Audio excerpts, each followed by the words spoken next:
দেখুন বন্ধুরা, পাকা কলার পকোড়া খেতে খেতে খুব লোভনীয় হয়েছে, টেস্টিও লাগে খেতে। বেশি কিছু না, সামান্য সামগ্রী দিয়ে হয়ে যায় পাকা কলার পকোড়া। তো আপনারা চলুন আপনাদের দেখায় কী করে আমি পকোড়াটা করছি। এখানে হচ্ছে তেল দিয়ে দিয়েছি, এর মধ্যে হচ্ছে বেসন আলু দিয়েছি আর খাবার সোডা দিয়েছি। আর এই যে কলাটাকে আমি এইভাবে একটু চেপে নিয়েছি যাতে একটু চওড়াটা হয়ে যায়।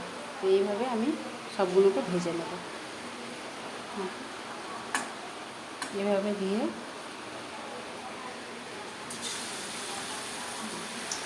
এইভাবে একে একে সবগুলোকে ভেজে নেব। আর এটা খেতে খুবই ভালো লাগে, খুবই টেস্টি হয়। এবার একটু উল্টে নেব।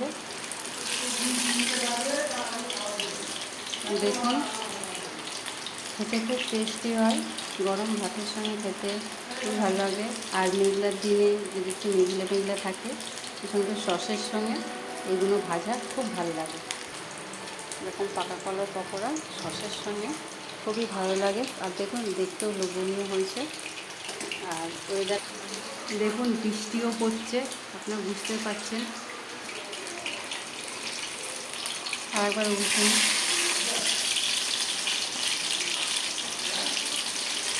আপনারা এইভাবে যদি বাড়িতে করতে পারেন অবশ্যই করে খাবেন।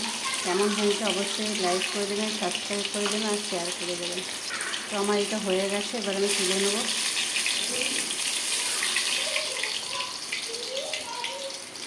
দেখুন কতটা লোভনীয় হয়েছে। এইভাবে সবগুলোকে আমি ভেজে নিয়েছি, আর অল্প আছে, সেটা একটু পরে ভাজবো। আপনাদের কেমন লাগলো এই ভিডিওটা অবশ্যই কমেন্ট করে জানাবেন, শেয়ার করে দেবেন আর লাইক করে সাবস্ক্রাইব করে দেবেন। দেখে আপনাদের একটা খেয়ে দেখায়।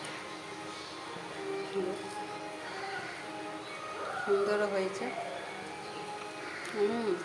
খুবই সুন্দর। মিষ্টিও আছে একটু, আর মিষ্টিও আছে, খুব সুন্দর লাগছে। আশা করি আপনাদেরও ভালো লাগবে। আপনারা অবশ্যই বাড়িতে এইভাবে করে দেখবেন। টাটা।